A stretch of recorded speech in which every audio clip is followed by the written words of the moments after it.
इस वीडियो में हम लोग डॉग बाइट के बारे में बात करने वाले हैं।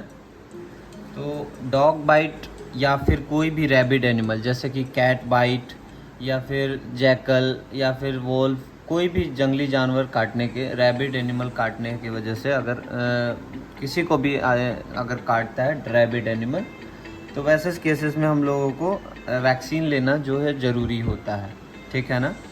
और इस वीडियो में यही बात करेंगे कि कैसे केसेस में वैक्सीन लेना मस्ट है और कहाँ इम्यूनोग्लोबुलिन लेना है और टिटेनस वैक्सीन लेना है।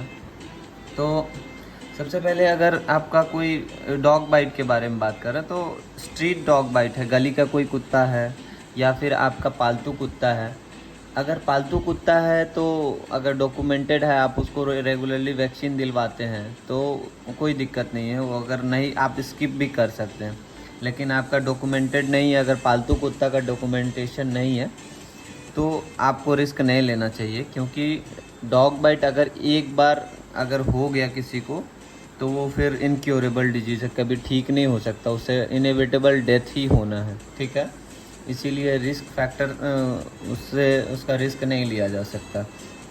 तो करना क्या है कि सबसे पहले अगर आपको कोई डॉग गली का कुत्ता काट लेता है और अगर ब्लीडिंग हो गया, ठीक है ना, ब्लीडिंग हो गया तो वैसे केसेस में इसमें क्लास होता है, कैटेगरी होता है। जनरली आपको नॉर्मल लेमैन के लिए बात करने के लिए, समझाने के लिए मैं यही बताऊंगा कि जो है अगर कुत्ता काट लेता है, खून बह जाता है, ठीक है ना, तो वैसे केसेस में उस केस को मैं बताऊंगा यहाँ पे।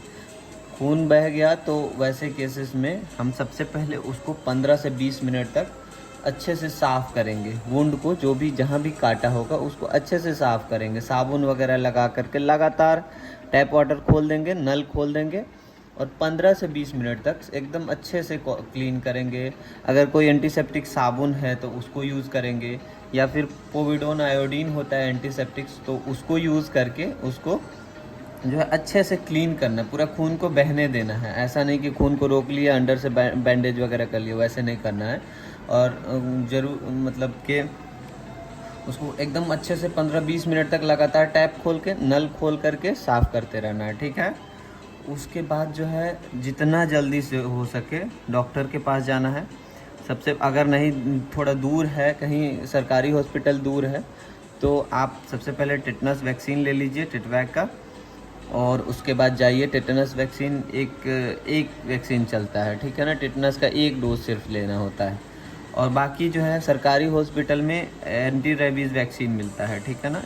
तो एंटी रेबीज़ वैक्सीन का जिसको कभी नहीं काटा है कुत्ता, कभी वैक्सीन नहीं लिए हैं पहले, उनको 5 डोज पड़ता है, ठीक है ना। तो वैसे केसेस में उनको 5 डोज लेना चाहिए, ठीक है। एक तो पहले दिन पड़ता है, बाकी तीसरे दिन, जिस दिन आया पेशेंट उस दिन पड़ेगा, फिर 3 दिन बाद पड़ेगा, फिर 7वें दिन पड़ेगा, फिर 14वें दिन पड़ेगा, फिर 28वें दिन पड़ता है, ठीक है ना। ये ओके है। बाकी अगर किसी को ब्लीडिंग हुआ है, वैसे केसेस में ह्यूमन रैबीज़ इम्यूनोग्लोबुलिन दिया जाता है, ठीक है ना।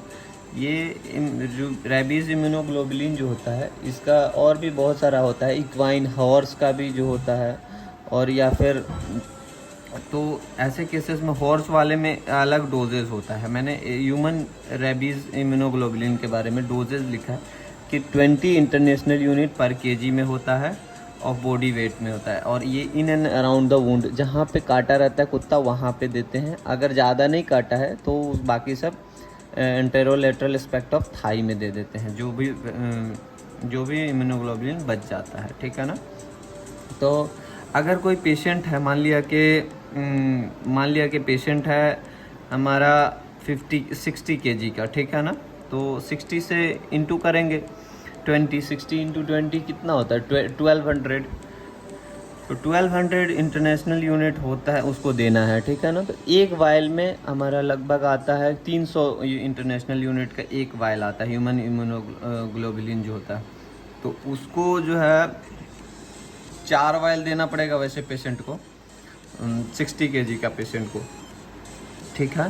तो इतने में हमारा डॉग बाइट क्लियर हो जाएगा। अगर मान लिया कि कोई कैट स्क्रैच कर लेती है या डॉग स्क्रैच कर देता है, कैट्स जनरली यहाँ पेशेंट आती है पीएमसीएच में, तो वहाँ पे कैट्स जो है ज़्यादातर जो है स्क्रैच कर देती है।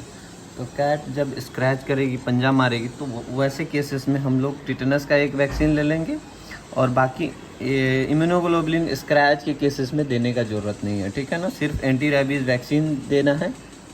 एंटी रेबीज़ वैक्सीन जो है वो भी 5 डोज चलेगा। अगर किसी को नहीं पहले से नहीं काटा हुआ है, पहले से कभी नहीं लिया है रेबीज़ वैक्सीन, तो उसको 5 डोज लेना है, ठीक है ना। और अगर उसको जो है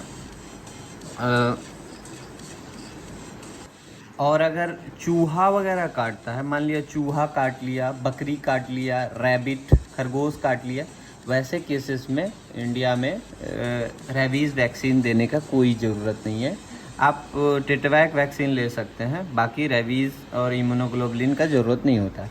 अगर किसी को पहले ऑलरेडी रेबीज़ वैक्सीन लिया हुआ है तो उसको अगर कभी भी काटेगा कोई भी डॉग, तो जो है उसको इम्यूनोग्लोबुलिन नहीं पड़ेगा, ठीक है ना। तो ये जानकारी मैं इसलिए दे रहा हूँ कि किसी को भी अगर काटता है तो वो सीधा आके टर्शरी के जहाँ मिलता है सरकारी हॉस्पिटल में जाएं, ठीक है ना।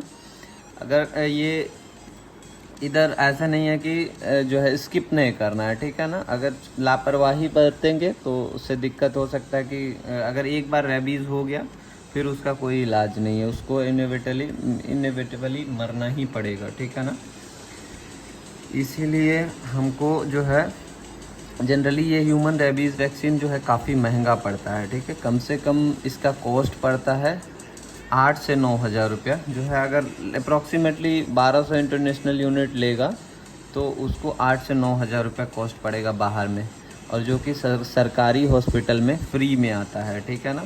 अगर आप एंटी रेबीज़ वैक्सीन भी लेते हैं तो कम से कम एक डोज़ का आपको पड़ता है 400 रुपये, तो 2 हज़ार का टोटल पड़ जाएगा। लगभग यही प्राइस होता है, 400 या 350 के आसपास में मिलता है। तो इसीलिए आप कोशिश कीजिए किसी भी सरकारी हॉस्पिटल में जाइए, वहाँ मिल जाएगा, ठीक है ना।